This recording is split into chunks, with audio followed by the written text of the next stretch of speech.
El rey de Babilonia, Hammurabi, del año 1722 a.C.,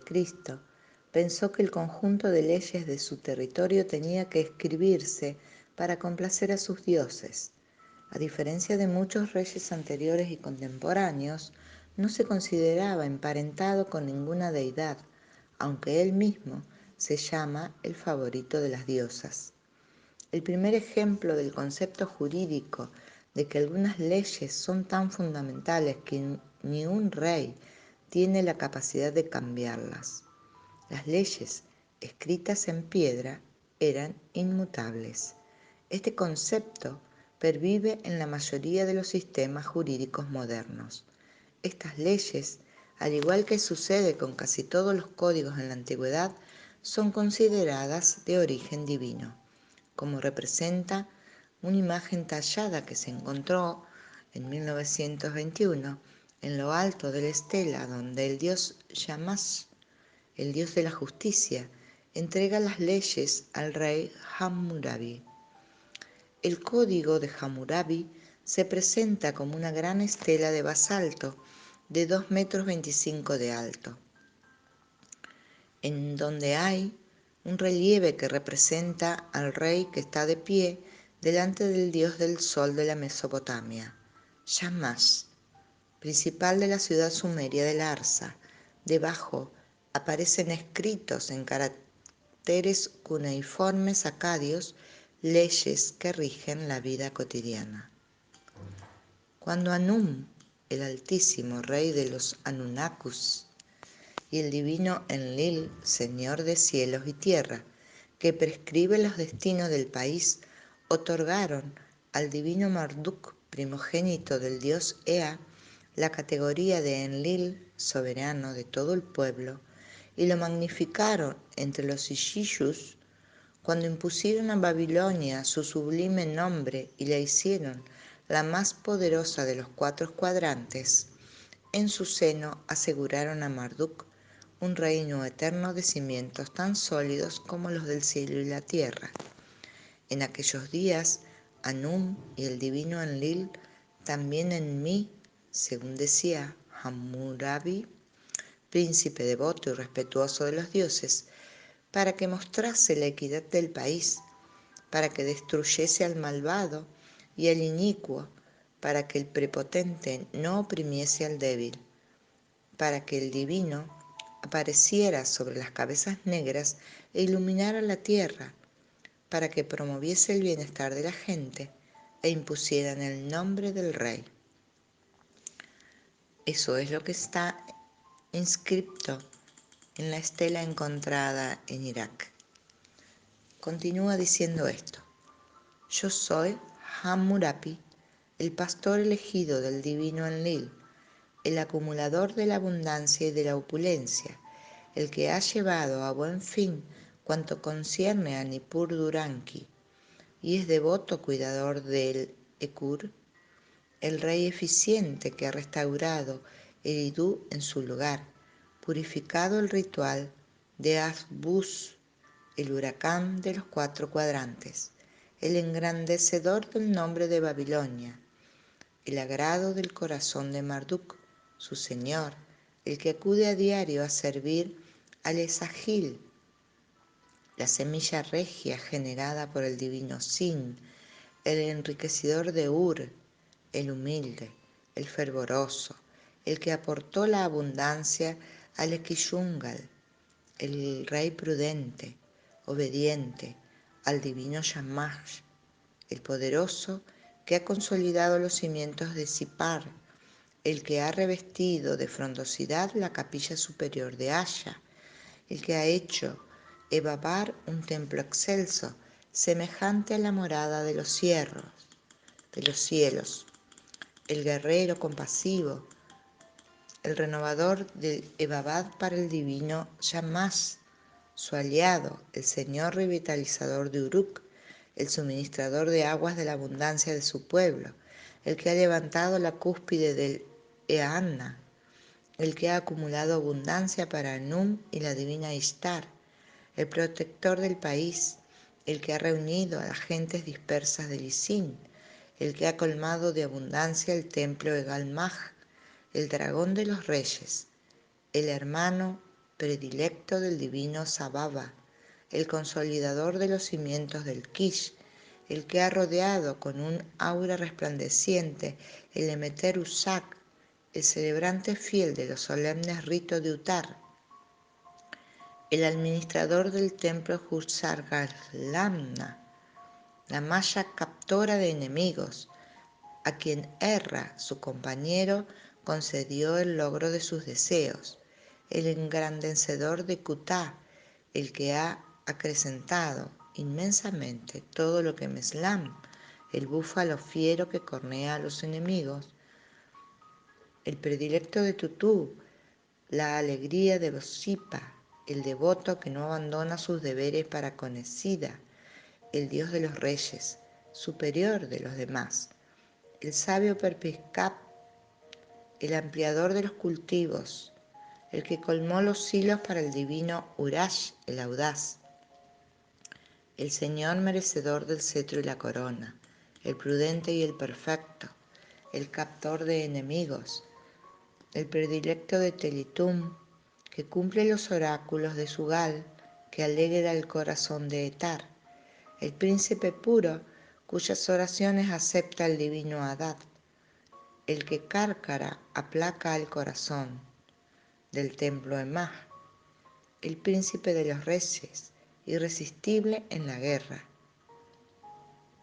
el que hartó de agua a Emeslam, el sabio,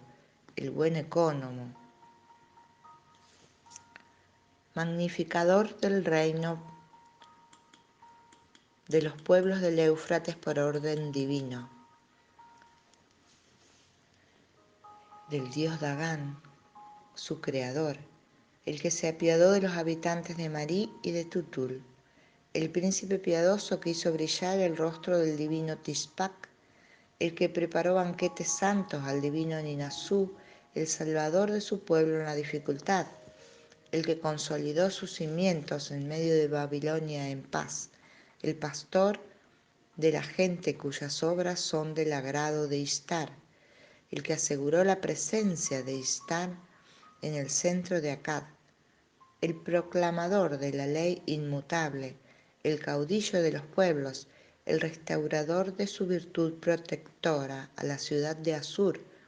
el silenciador de rebeldes, el rey en que Emesmes de Nínive proclamó los títulos de la divina Istar, el piadoso orante ante los grandes dioses, el descendiente de Sumalael, el poderoso heredero de Simubalalit, la semilla eterna de la realeza, el rey poderoso sol de Babilonia, que hace amanecer la luz sobre el país de Sumer y Akkad, rey sometedor de los 4 cuadrantes, el protegido de Istar. Y termina diciendo, finalmente, en esta piedra grabada por los dioses, cuando Marduk me mandó a gobernar el pueblo, a enseñarle al país el buen camino, yo hice de la verdad y la equidad el asunto más importante. Me ocupé del bienestar del pueblo. Esas son palabras que según el códice enterrado hace tantos miles de años, Hammurabi declaraba ante todo el pueblo de Babilonia ser descendiente y representante del dios Marduk, que sabemos todos, hijo de Enlil y representante de la oscuridad. El Código de Hammurabi es uno de los conjuntos legales más antiguos del mundo y también uno de los mejor conservados de los que se tiene constancia. Se considera que su antigüedad se remonta a 1750 a.C. y que fue mandado a escribir por el rey de Babilonia Hammurabi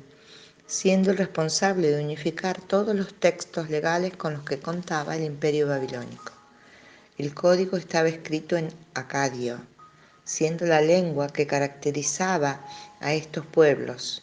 acadios y mesopotámicos, y que representaba a todas aquellas personas que estaban alfabetizadas, enclavada en la Mesopotamia entre los ríos Tigris y Éufrates. La idea más allá del uso de las leyes era la de ensalzar la figura del rey y los dioses frente a las altas esferas babilonias. La relevancia del código de Hammurabi fue tal que muchos historiadores consideran que es gracias a este conjunto de leyes que los pueblos posteriores de la humanidad inculcaron sistemas legales, siendo para muchos Hammurabi el predecesor de todo ello,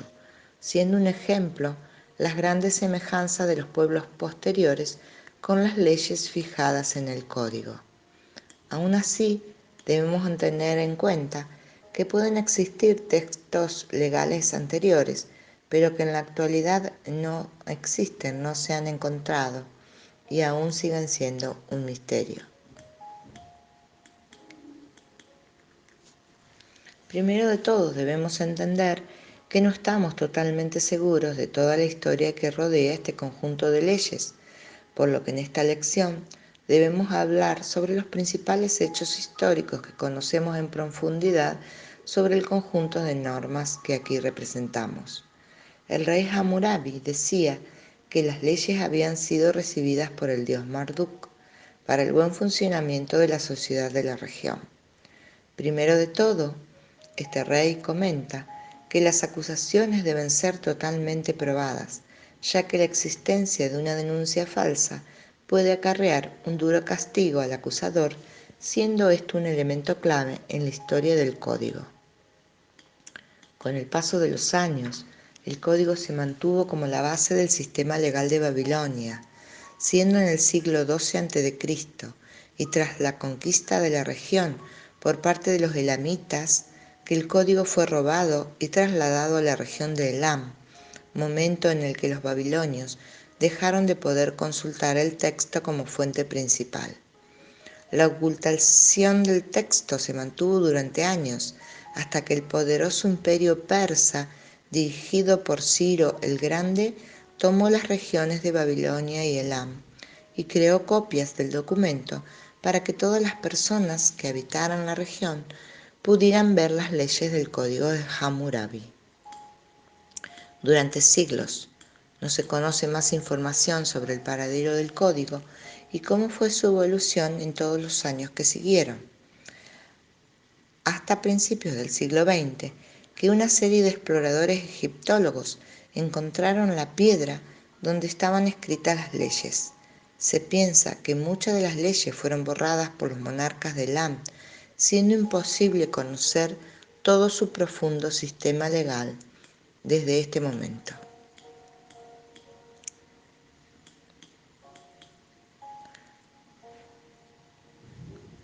Las características de este código y las leyes más destacadas se pueden resumir en algunas principales formas. Primero, que las lógicas legales usadas por una civilización tan antigua y como muchas de ellas se mantuvieron en culturas posteriores. La sociedad estaba dividida en hombres libres, siervos y esclavos, siendo diferentes en muchos apartados y también en el sistema legal. Los precios dependían de muchos factores, como por ejemplo a quién iba dirigido el servicio, ya que no pagaba lo mismo un hombre que una mujer o un hombre libre que un esclavo. Todos los trabajadores debían ser responsables de sus actos. Cometer un fallo profesional podía llevar a la pena de muerte. Existían tribunales que impartían justicias, pero sus decisiones podían ser revocadas por el rey. También existía una escala de penas para poder tener fijados los castigos. El código se basa en la ley de Talión, según la cual el castigo por un crimen debe ser semejante al daño provocado, basado en el conocido ojo por ojo, diente por diente. Cualquier falso testimonio se consideraba un delito menor, pero se le daba mucha importancia según este delito y podía ser causa también de la pena de muerte. Se buscaba igualdad jurídica en todas las clases sociales y, por supuesto, la pena de muerte era muy común, teniendo casi todos los delitos este final como castigo. Con la muerte de este rey en 1750 a.C.,